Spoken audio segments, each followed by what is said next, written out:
শ্রীল সনাতন গোস্বামী পাদ জীবের উদ্দেশ্যে গুরুবন্দনা প্রণয়ন করলেন। আমরা ভক্তিপথে চলতে গেলে আমাদের কতগুলি গ্রন্থ অবশ্যই অধ্যয়ন করা কর্তব্য।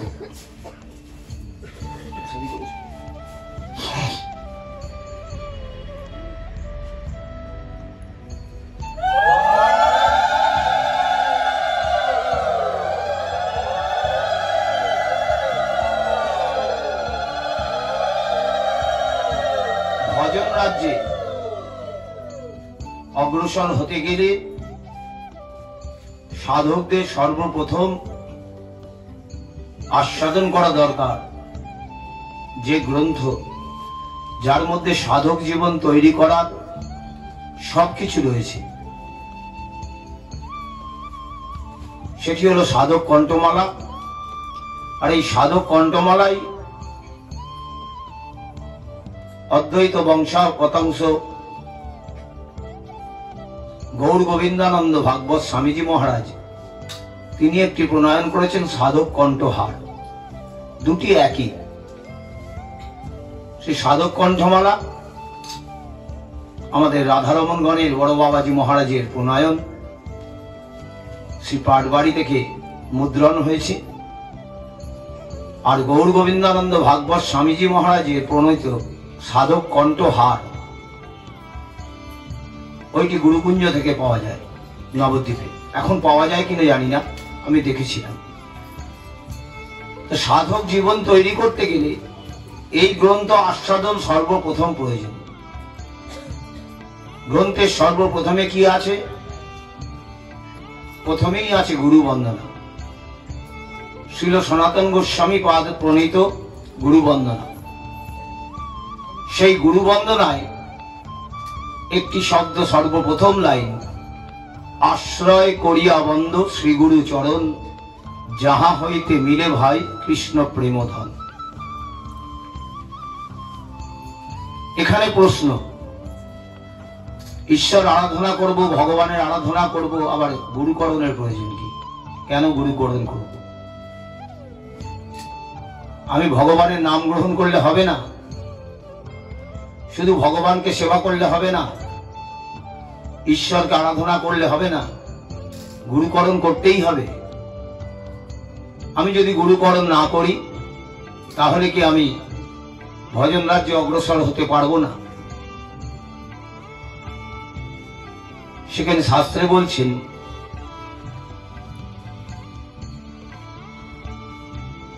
ছোট বাচ্চাকে যখন সাঁতার শিখতে পাঠানো হয়, সাঁতার শিখতে গেলে সাঁতারের জন্য একজন শিক্ষককে প্রয়োজন হয়। পড়াশোনা করতে গেলে পড়াশোনার জন্য শিক্ষকের প্রয়োজন হয়।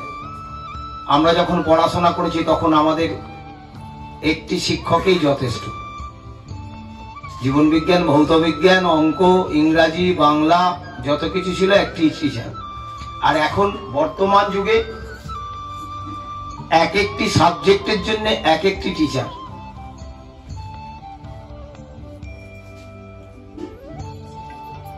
টিচার মানে কি? শিক্ষক।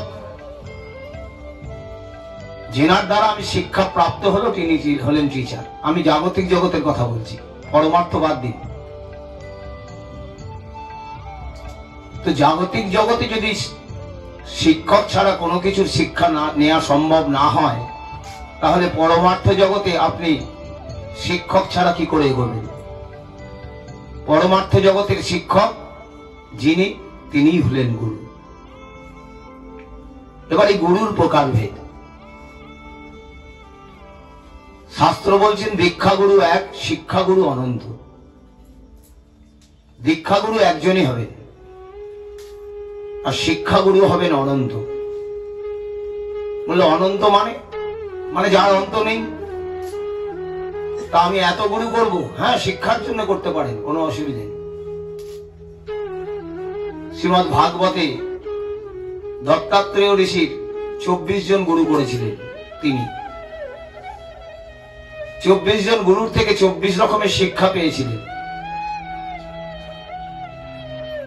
এবং এমন এমন গুরু করেছিলেন যাদের দেহে প্রাণ নেই। বলে প্রাণ নেই তাকে গুরু কি করে করলো না, সেখান থেকে তিনি শিক্ষা নিয়েছিলেন। শিক্ষা নিয়ে নিজের জীবনে সেই শিক্ষাকে পর্যবসিত করেছিলেন, আর তার দ্বারা তিনি শিক্ষা প্রাপ্ত হয়ে নিজের জীবনকে অগ্রসর করতে পেরেছেন। কিন্তু দীক্ষাগুরু এক। শাস্ত্র বলছেন দীক্ষা অন্তে দ্বিজত্ব প্রাপ্ত। আবার সনাতন গোস্বামী বললেন কৃষ্ণ রুষ্ট হলে গুরু রাখিবারে পারে, গুরু রুষ্ট হলে কৃষ্ণ রাখিবারে না। পাঠে সর্বপ্রথমে কেন গুরু কথা শুরু করলাম? উৎসবটা তো গুরু কেন্দ্রিক। আমাদের এই অনুষ্ঠান গুরুদেবকে কেন্দ্র করে। শ্রীল প্রভুপাদ তিনকড়ি গোস্বামী মহারাজ তেনার স্মরণ তিথি, তো তিনি গুরু শব্দ পদবাচ্য, তাই তেনার উৎসবকে কেন্দ্র করে এই অনুষ্ঠান। তাই সর্বপ্রথমে একটু গুরু কথা না বললে পাঠের মহিমার কি? গোস্বামীপাদ লিখলেন মহিমায় গুরু কৃষ্ণ এক করি জানো। কেন বললেন মহিমায় গুরু কৃষ্ণ এক করি জানো? বললেন গুরুর মহিমাও যা, গুরুর লীলাও তাই। বললেন লীলাটা সেই ভক্তের জন্যে যে ভক্ত ভক্তি মার্গে উন্নতি হয়ে ভজন প্রাপ্ত করে, ভজন করে উন্নতির লাভ করেছে। লীলাটা সেই ভক্তের জন্য। বলছেন পরিষ্কার হলো না, একটু ক্লিয়ার করে বলুন। গোস্বামীপাদ বললেন মহিমায় গুরু কৃষ্ণ এক করি জানো। কেন বললেন না লীলায় গুরু কৃষ্ণ এক করি জানো? বললেন গুরুকে, গুরু হলেন ভগবানের অবতার। সাক্ষাৎ ধরিত্রেণ সমস্ত শাস্ত্রই রক্তস্তত ভাগবত এব সদ্ভে, কিন্তু প্রভজ্য প্রিয় এব তস্য বন্দে গুরু শ্রী চরণারবিন্দ। বিশ্বনাথ চক্রবর্তীপাদের গল্প।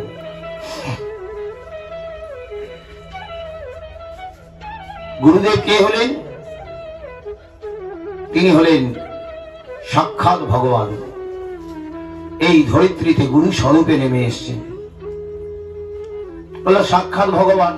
গুরুদেব বাড়িতে এসে বললেন এক গ্লাস জল দাও। ভগবান তো জল চেয়ে খান না, তাহলে সাক্ষাৎ ভগবান কি হলো? বলে এই কারণেই সনাতন গোস্বামী লেখেননি লীলায় গুরু কৃষ্ণ এক করি জানো, বলেছেন মহিমায় গুরু কৃষ্ণ এক করি জানো। কেন না গুরুদেব আমাদের মতো পাঞ্চভৌতিক শরীর নিয়ে এই ধরাধামে অবতীর্ণ হয়ে তিনি জীব জগৎকে উদ্ধার করবার জন্য গুরু স্বরূপে এসেছেন। গুরুর ধর্মটা হলো কি গৌরব বর্জিত, গৌরবময় নয়, গৌরব বর্জিত। গুরুদেব কখনো গৌরব চান না। আর যিনি শিষ্যকে দীক্ষা দিয়ে তিনি গৌরব প্রাপ্ত করতে চান, তিনি শিষ্যের খুব একটা মঙ্গল করতে পারবেন বলে মনে হয় না। ভগবান কপিল দেব ইনি 24টি অবতারের মধ্যে একটি অবতার নিয়ে এসেছিলেন, এবং এই ভগবান কপিল দেব মাতা দেবহূতিকে ভক্তিযোগ শিক্ষা দিয়েছিলেন। মাতা দেবহূতিকে তিনি শিক্ষা দিতে গিয়ে বলেছিলেন, হে মাতো, দেবহূতির ঔরসে দেবহূতির গর্ভে জাত ভগবান কপিল, কর্দম ঋষির পুত্র। ভগবান এবং দেবতাদের পিতা এক, কর্দম ঋষি, আর মাতা দুজন। ভগবানের মাতা হলেন দেবহূতি। সেই দেবহূতিকে ভগবান কর্দম আশীর্বাদ করে বলেছিলেন, হে দেবী, তোমার গর্ভে যে সন্তান আসছেন তিনি সাক্ষাৎ ভগবান, ওই স্বরূপে তিনি আসছেন। কারণ তিনি ভগবানের তপস্যা করেছিলেন, প্রয়ব্রত পালন করেছিলেন, আর ভগবানের সম পুত্র প্রার্থনা করেছিলেন ভগবানের কাছে। ভগবান বলেছিলেন আমি যাব, ভগবান সেই দেবহূতির গর্ভে অবতীর্ণ হয়ে মাকে শিক্ষা দান করেছিলেন। সেই মাকে শিক্ষা দান করতে গিয়ে তিনি বলেছিলেন, হে মা, হে দেবী, সর্বপ্রথম ঈশ্বর আরাধনা করতে গেলে আপনাকে সদ্গুরু চরণ আশ্রয় করতে হবে। মা তখন বললেন, হে প্রভু, বলে সন্তানকে প্রভু বলছেন? বলে হ্যাঁ, তিনি সাক্ষাৎ অবতার, তো ভগবানের অবতার কপিল রূপে অবতীর্ণ হয়েছেন। হে মা, তো সর্বপ্রথম সদ্গুরু চরণ আশ্রয় করতে হবে, আর সদ্গুরু চরণ আশ্রয় করে দীক্ষা শিক্ষাদি লাভ করে আপনাকে ভজন পথে অগ্রসর হতে হবে। সদ্গুরু চরণ আশ্রয় না করা পর্যন্ত আপনি যতই ভজন করুন, ঈশ্বরের যে প্রেম, ঈশ্বরের যে অনুভূতি, সেই অনুভূতি আপনি উপলব্ধি করতে পারবেন না। কেন? আমি যদি ভজন না করি, আমি যদি চরণ আশ্রয় না করি, গুরুপাদ পদ্ম আশ্রয় না করি, তাহলে কি আমি ভগবান পাবো না? বলে ভগবান তো অনেকেই পেয়েছে, কি হয়েছে তাতে?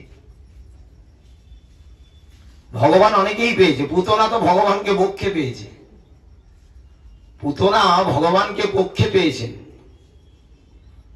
কংস যেখানে যেখানে দৃষ্টি পড়ছে সেখানে সেখানে ভগবানকে দেখছে। কতবার যে ভগবানকে দর্শন করেছে।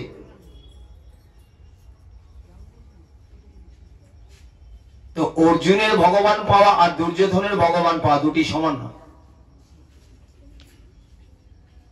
দুর্যোধন কতবার ভগবানকে কাছে পেয়েছে, আর অর্জুনও ভগবানকে কাছে পেয়েছে। ভগবান অর্জুনের সাথে থেকে অর্জুনকে বিশ্বরূপ দর্শন করিয়েছেন, আর দুর্যোধনের কাছে গেছিলেন সলা পরামর্শ করতে, হস্তিনাপুরের যুদ্ধের সলা পরামর্শ। তাতে দুর্যোধন কি করলেন? বললেন, যত নষ্টের মূলেই কেশব, ওর সঙ্গেই যুদ্ধ করব। শকুনি বললেন, দুর্যোধন খুব চতুর ছিলেন তো, এবং প্রতিজ্ঞাবদ্ধ ছিলেন যে পাণ্ডবদেরকে আমি শান্তিতে থাকতে দেব না।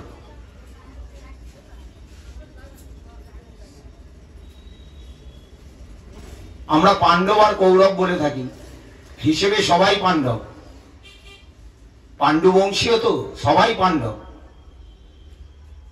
দুর্যোধনও পাণ্ডবদের মধ্যেই পড়ছে, যেহেতু এরা পাণ্ডুপুত্র, এই জন্য পাণ্ডব। তো শকুনি দুর্যোধনকে আটকে দিলেন, বললেন, না দুর্যোধন, ক্রোধ করলে এখানে হবে না, এখানে কৌশল পূর্বক রাজত্ব ছিনিয়ে নিতে হবে। তো ভগবান কিসের ভিখারি? ভাবের ভিখারি।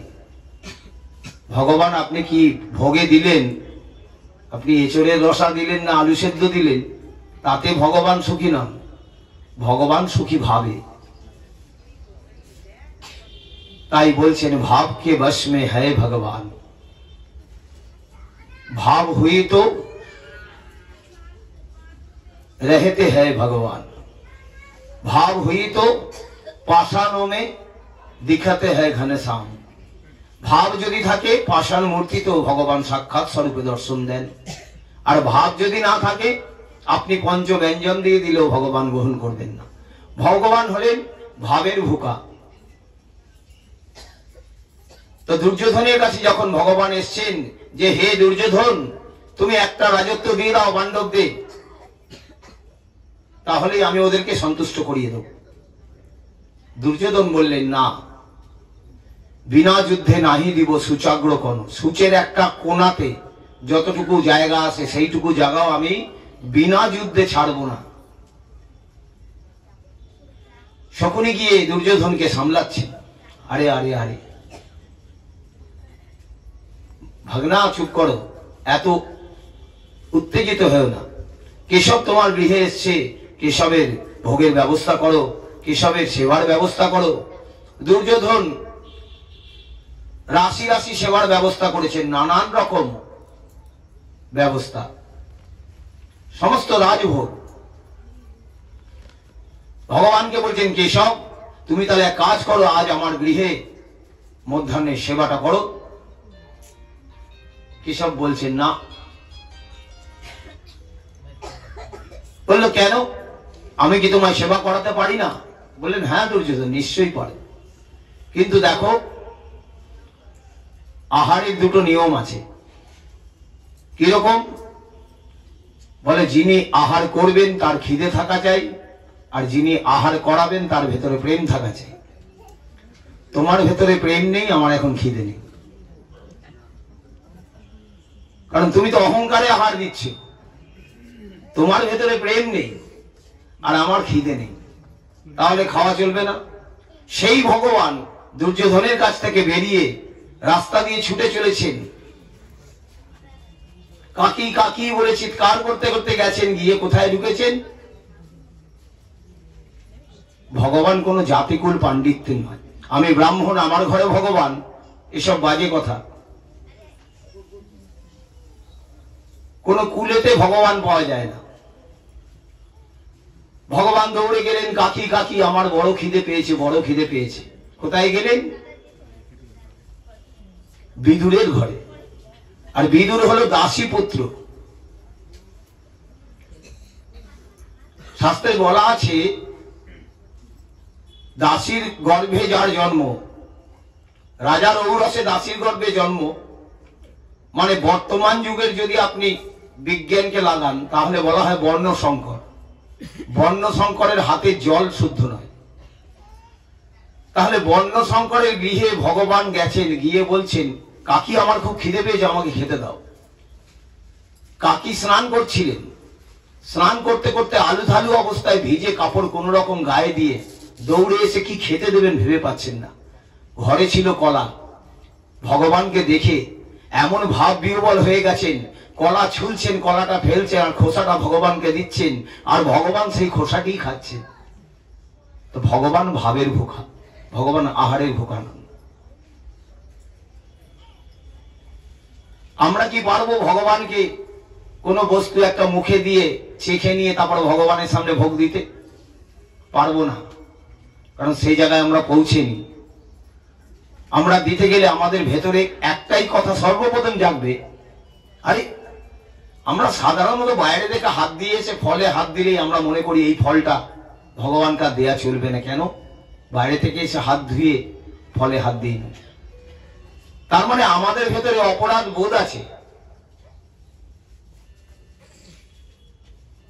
সবরই তিনি ভগবানের জন্য কুল বেছে বেছে রেখেছেন, রামচন্দ্রের জন্য একটু করে মুখে দিচ্ছেন, কোনটা মিষ্টি সেটা দেখে দিচ্ছেন, যেটা টক সেটা উল্টে ফেলে দিচ্ছেন। কেন না? আমার রঘুপতি আসবে, আমি রঘুপতিকে মিষ্টি কুল দেব। এ হলো ভাব। ভগবান ভাবের ভোখা। পুতনা বক্ষে পেয়েছেন, বক্ষে পেয়ে কি হয়েছে? মারতে গেছিলেন ভগবানকে।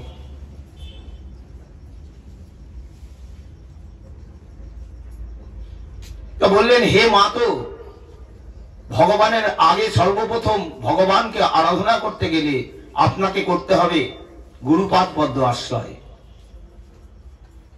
দেবহতী মাতা কপিলকে বললেন, হে প্রভু, গুরু আশ্রয় কিভাবে হবে? সর্বপ্রথম সাধু সঙ্গ। সাধু সঙ্গ করার ফলে শ্রদ্ধা হবে, সাধুতে শ্রদ্ধা হবে। বললো সাধু সঙ্গ করবো, সাধু কোথায় খুঁজে পাবো? কে সাধু কে অসাধু আমি বুঝবো করবে কি করে? ভগবান কপিল তার উত্তর দিলেন শ্রীমদ্ ভাগবতে। বললেন তিতিক্ষব কারুণিকা সুহৃদ সর্বদেহী নাম। যার ভেতরে তিতিক্ষা দেখবে, যার মধ্যে করুণা দেখবে, জেনার কোনো শত্রু নেই, অজাত শত্রু, সর্বজীবের মধ্যে তিনি ঈশ্বরকে প্রদর্শন করবেন, সর্বজীবের মধ্যে তিনি ঈশ্বরকে দেখবেন। আজ জেনার তিথি স্মরণ করে এই কথা হচ্ছে, আমাদের মধ্যে ইনি এসেছিলেন সেই স্বরূপ নিয়ে, নিত্যানন্দ শক্তি সম্পূর্ণ রূপে নিয়ে জীব উদ্ধার কার্যে।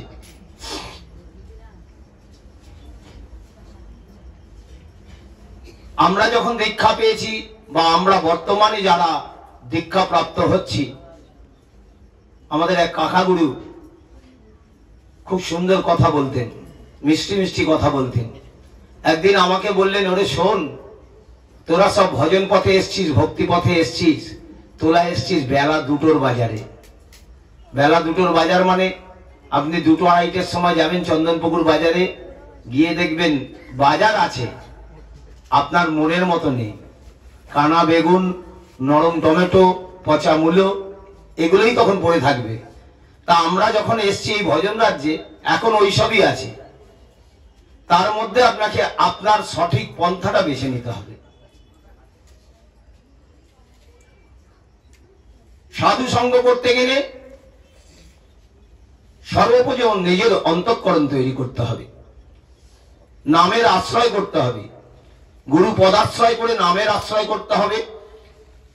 এই নাম ভজ, নাম চিন্ত, নাম কর সার, নাম বিনা কলিযুগে গতি নাহি আর। নামের সঙ্গ করলে নামীকে নামিয়ে নিয়ে আসা যায়। নামের সঙ্গই হলে নাম আর নামী অভিন্ন, অভেদ নাম নামী।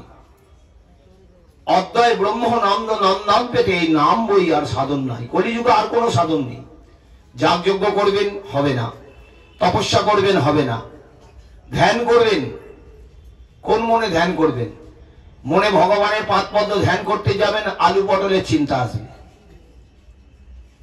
এই মন নিয়ে কি ধ্যান হয় নাকি? তো নাম, তাই বললেন শাস্ত্রে, খাইতে শুইতে নাম যথা তথা লয়, কাল দেশ নিয়ম নাই সর্বসিদ্ধি হয়। নামেতে কাল দেশ নিয়ম নাই, সর্বসিদ্ধি হয়। নাম কিরকম বলছেন? অগ্নির দাহিকা শক্তির মতো। সদ্য আজকে ওনার জীবনী সূচক কীর্তন আস্বাদন হয়েছে, তো তাই ওনার ভজন কথাগুলো সব মনে পড়ছে। ওই একই সময়ে একজন এলেন ভজনদারে আর একজন এলেন নাম সংকীর্তন প্রচারে। দুই মহাত্মার একসাথে আবির্ভাব, একই সময় আবির্ভাব। দুই মহাত্মাই অষ্টম গর্ভে। রামদাস বাবাজি মহারাজ অষ্টম গর্ভে, প্রভুপাদ তিনকড়ি গোস্বামী মহারাজ অষ্টম গর্ভে। অষ্টম গর্ভের একটা আলাদা মাহাত্ম্য আছে। ভগবান কৃষ্ণচন্দ্র অষ্টম গর্ভে, অষ্টম গর্ভে আবির্ভূত হয়েছেন এনারা। ইনি এলেন ভজন শিক্ষা দিতে জীবকে, আর বাবাজি মহারাজ এলেন, রামদাস বাবাজি মহারাজ এলেন নাম প্রেম প্রচার করতে। বৃন্দাবনের মুকুটমণি বর্তমান আমাদের প্রাতঃস্মরণীয় পরম পূজ্য বিনোদ বাবা। বিনোদ বাবার কাছে এক ভক্ত প্রশ্ন করেছিলেন যে, বাবা একটু গুরুদেবের কথা শোনান, মানে প্রভুপাদের কথা শোনান। বিনোদ বাবা কিছুক্ষণ স্তম্ভিত হয়ে গেলেন। গুরুদেবের মুখটা মনে পড়তেই স্তম্ভিত হয়ে গেলেন। একে বলে ভজন। যিনি নিরবচ্ছিন্ন তার কথা স্মরণ করেন, নিরবচ্ছিন্ন তার পাদপদ্ম হৃদয়ে ধরে রাখেন, তিনি হলেন ভজনানন্দী। আর আমাদের এটাই, এই জায়গাটাই পৌঁছতে হবে। চোখ বুঝে 5 মিনিট সমাধি হয়ে গেল ওনার গুরুদেবের কথা বলতে। তো উনি বলছেন, গুরুদেবকে একবার জানতে চাওয়া হয়েছিল। তখন গোস্বামী মহারাজ কুসুম সরোবরে ভজন করেন। তো জানতে চাওয়া হয়েছিল যে আপনার জীবনে এত ভজন করলেন, আপনার জীবনে কোনো আক্ষেপ আছে? অদ্ভুত প্রশ্ন করেছেন যে, প্রভুপাদ আপনার জীবনে কোনো আক্ষেপ আছে?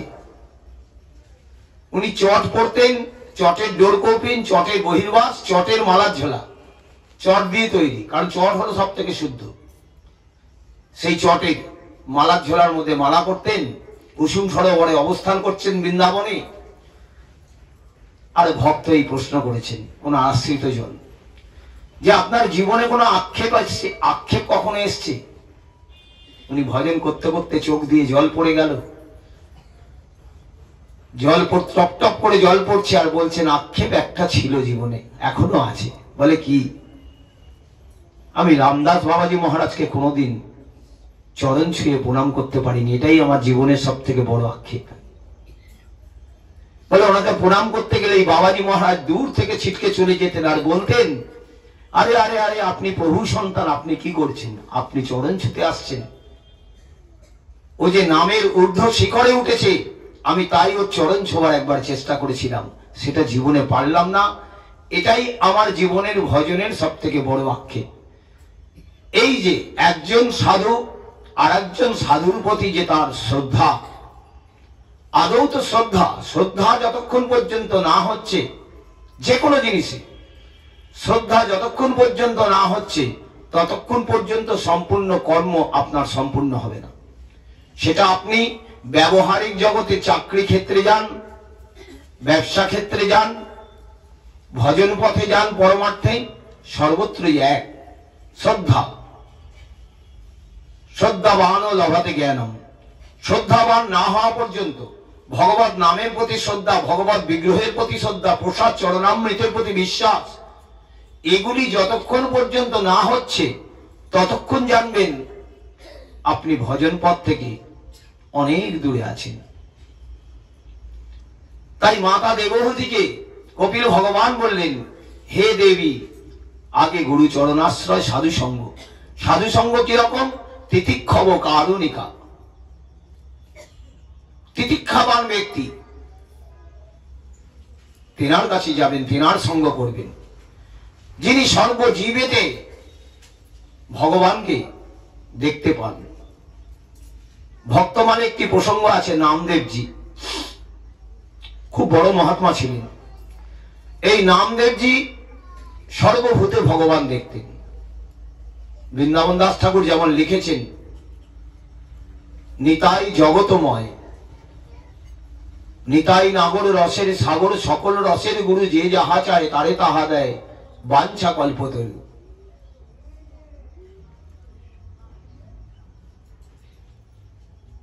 নামদেবজি সর্বভূতে, সবের মধ্যে তিনি তার আরাধ্য দেবকে দেখতেন।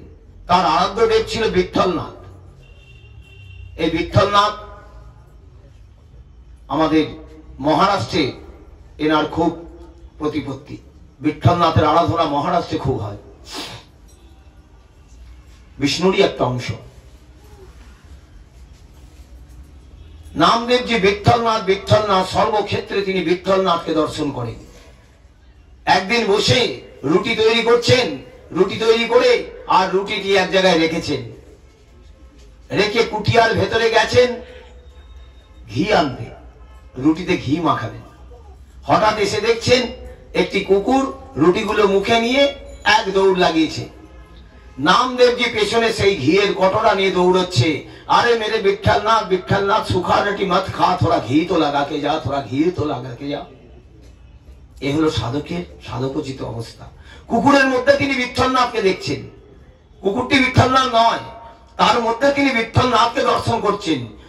সর্বভূতে সর্বভূতে ভগবান বিরাজিত। এই যে সাধকের অবস্থা, এই সাধকের এই অবস্থা প্রাপ্ত না হওয়া পর্যন্ত সাধককে নামের আশ্রয় গ্রহণ করতে হবে।